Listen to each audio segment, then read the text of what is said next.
Diplomasters management-ის ტრეინინგზე ხშირად ვხვდებით რეალობას, რომ მონაწილე, ანუ მენეჯერი, რომელსაც აბარია დეპარტამენტი, მიმართულება ჯგუფი, ვერ ერევა საშუალო შედაგიანების თანამშრომლებს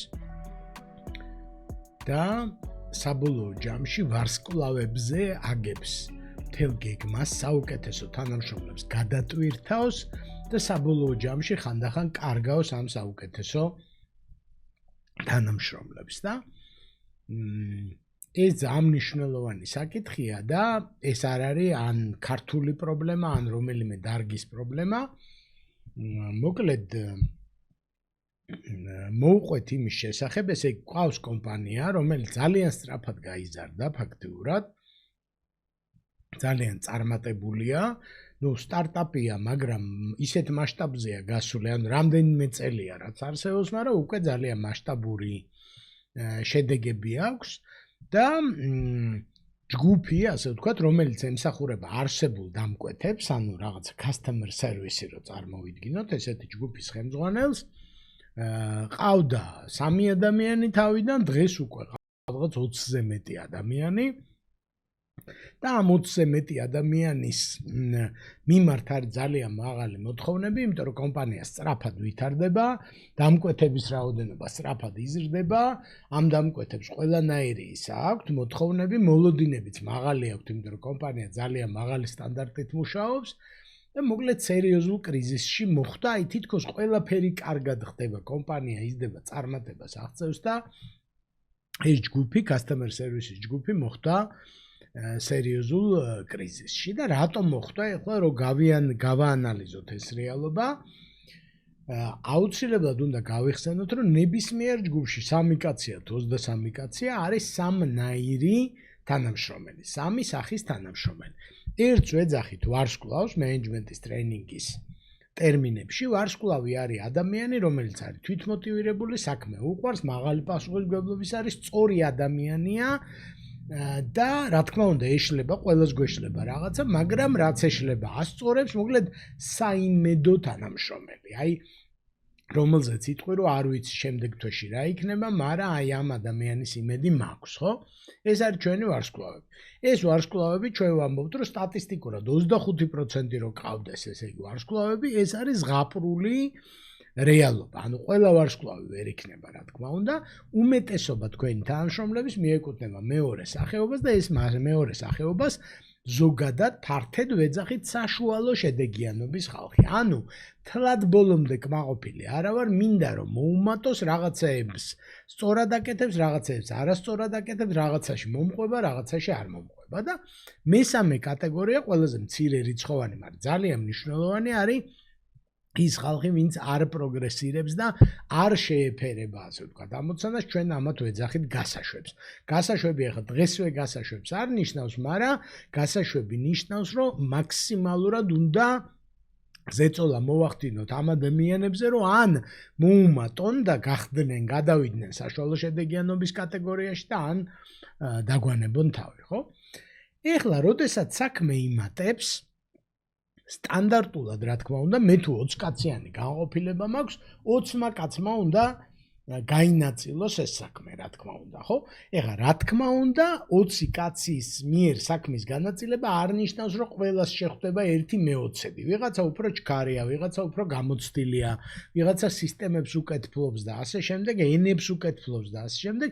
ანუ 20 კაცზე განაწილება არავითარ შემთხვევაში არ გულისხმობს, რომ ზუსტად ერთი მე-20, აი 200 ზარი თუ გვაქვს, 1000 ზარი უნდა გააკეთოს 20 ადამიანმა, მაგრამ მეტნაკლებად რაღაცა სამართლიანობა უნდა არსებობდეს რა. ანუ ჩვენ დავხედავდეთ, რომ თქვათ ვარსკვლავი თანამშრომელი საშუალოდ 20 ზარი თუ უწევთ, საშუალოდ 10 ზარი თუ უწევთ, ჩემი მაგალითიდან, თუ ვიღაცა 30 ზარს ემსახურება და ვიღაცა 5-საც არ ემსახურება, ეს ადეკვატური ვერაფრით ვერ იქნება, ხო?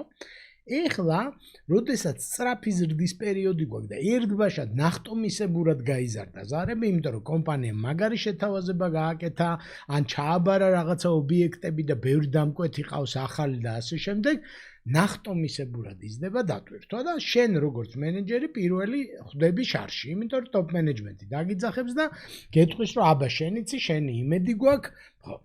ძალიან სწრაფად რომ ხალხი რაოდენობა გაზარდო შეუძლებელია, ანუ არსებული ხალხით უნდა მოერიო გაზრდილ ნაკადს, ხო? გაზრდილი ნაკადი ნიშნავს მეტ შრომას, მეტ სტრესს, მეტ კონფლიქტს და ასე შემდეგ, მაგრამ ხშირ შემთხვევაში კარგი გუნდი და კარგი თანამშრომლები ამისთვის არიან მზად.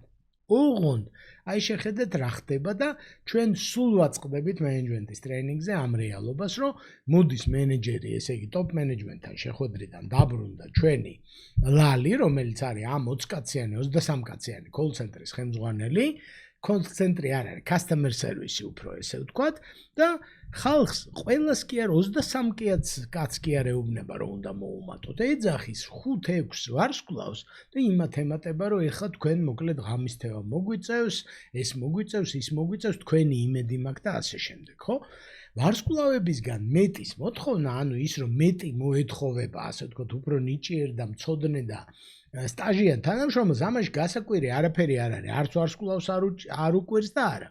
მაგრამ თუ სხვები არ უმატებენ, შენ როგორც მენეჯერი თუ ვერ ამოქოქე ეს ჩვენი საშუალო შედეგიანობის ხალხი და ის ვინც 5 ზარს ვერ აკეთებდა თუ არა იყვანე 7 და 10 და 12 ზარზე, მაშინ ეს ვარსკვლავი გადაიწვება საბოლოო ჯამში, ხო?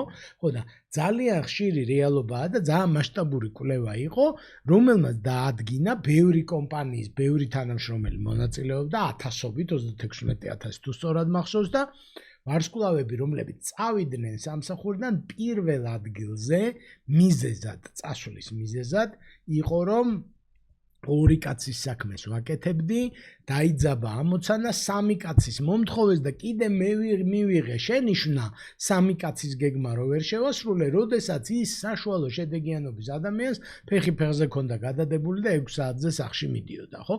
ანუ ეს არის შეცდომა, რისგანაც ლალი და მისი გუნდი უნდა დავიცვათ, რომ ხალხი უნდა ხედავდეს, არავის არ აქვს მოლოდინო ყველა ერთნაირად იმუშავებს, არა, ყველას უნდა გაუჭირდეს, როცა ოჯახს გვიჭირს, ყველას უნდა გაუჭირდეს, ვისაც როგორ შეუძლია და არ შეიძლება რომ ვიღაცას ფეხი ფეხზე ქონდეს გადადებული და ეს ხდება იმიტომ რომ ლალი სინამდვილეში ვარსკვლავების ენა იცის, ლალი თვითონ ვარსკვლავი იყო სანამ დაწინაურდებოდა და ამიტომ ეკომფორტულება ამ ხალხთან ლაპარაკი და საშუალო შედეგიანობის ხალხთან ლაპარაკი შეიძლება ნაკლებად ეკომფორტულება, ცოტა ეშინია, ისინი წინააღმდეგობას უწევენ, ნერვებს უშლიან და ასე შემდეგ, ხო? მოკლედ გადაწყვეტილება რომელიც არის ძალიან მნიშვნელოვანი ნაწილი. ეს საკითხი შეიძლება ითქვას, რომ მენეჯმენტის მთავარი საკითხი. აი მიუხედავად იმისა, რა სფეროში ხართ, ჩვენ ტრეინინგის მონაწილეებს ყველას, აბსოლუტურად ყველას აქვს ეს საკითხი, რომ საშუალო შედეგიანობის ხალხი თუ არ უმატებს ეტაპობრივად, ჯოხი გადატყდება ვარსკვლავებზე და დავკარგავთ ვარსკვლავებს. და ვარსკვლავის დაკარგვა არის ძალიან ადვილი, იმიტომ რომ ამ ვარსკვლავი იმის ვარსკვლავია, რომ წასასვლელიც აქვს, რეპუტაციაც აქვს. სხვა სამსახურსაც ადვილად იშოვის და მოწესრიგებულია, დისციპლინირებული, მოტივირებული და ასე შემდეგ, ხო? ამიტომ ჩვენ ვამბობთ მენეჯმენტის ტრეინინგზე, რომ მენეჯმენტი ეწოდება საშუალო შედეგიანობის ხალხის გაძლიერებას. ეს არის მენეჯერის მთავარი ამოცანა და არა ვარსკვლავებზე ორმაგი და სამმაგი ტვირთის აკიდება.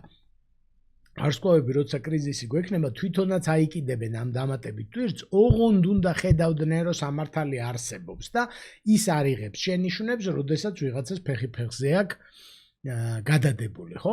შესაბამისად, მენეჯერის მთავარი მოვალეობა არის საშუალო შედეგიანების ადამიანებმა მოუმატონ და საბოლოო ჯამში მათგან ჩამოყალიბდეს, ვინც შეძლებს ვარსკვლავებად. ყველაზე მეტი დრო, ყველაზე მეტი ენერგია 8 საათს თუ მუშაობ, არც ერთ მენეჯერი 8 საათს არ მუშაობს, 10 საათს თუ მუშაობ დღეში, 1 საათი მაქსიმუმ გაატარე ვარსკვლავებთან, 9 საათი უნდა გაატარო საშუალო შედეგიანობის ხალხთან.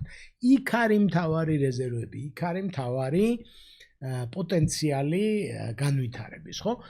ვარსკვლავებს უნდა დაუფასოთ შრომა, ის 1 საათი მაგაში უნდა დავხარჯოთ, რომ იცოდნენ, რომ ხედავთ მათ წვლილს, ვაფასებთ და შევინარჩუნოთ, რაც შეიძლება გრძელვადიანად. ის ვარსკვლავი, იმიტომ არის ვარსკვლავი, რომ გამონახავს გზას ჩვენ თუ ადეკვატურად მოვექცევით, გამონახავს გზას კომპანიას მადლიერება, როგორ გამოუხატოს თავისი უკეთესი შრომით, როგორც აქამდე გააკეთა, მომავალშიც იგივეს გააკეთებს. თუ შენ მენეჯერი ხარ ან ცდილობ რომ ამ მიმართულებით დაწინაურდე და მსგავს პრობლემებს ხშირად აწყდები, შემოგვიერთდი მენეჯერის კოუჩის პროგრამაზე, ჩვენ მენეჯმენტის ტრეინინგზე და ცოდნასთან ერთად მიიღე მენეჯმენტის სერტიფიკატი, რომელსაც პრაქტიკულად ყველა მოწინავე ქართული ორგანიზაცია და კომპანია აღიარებს.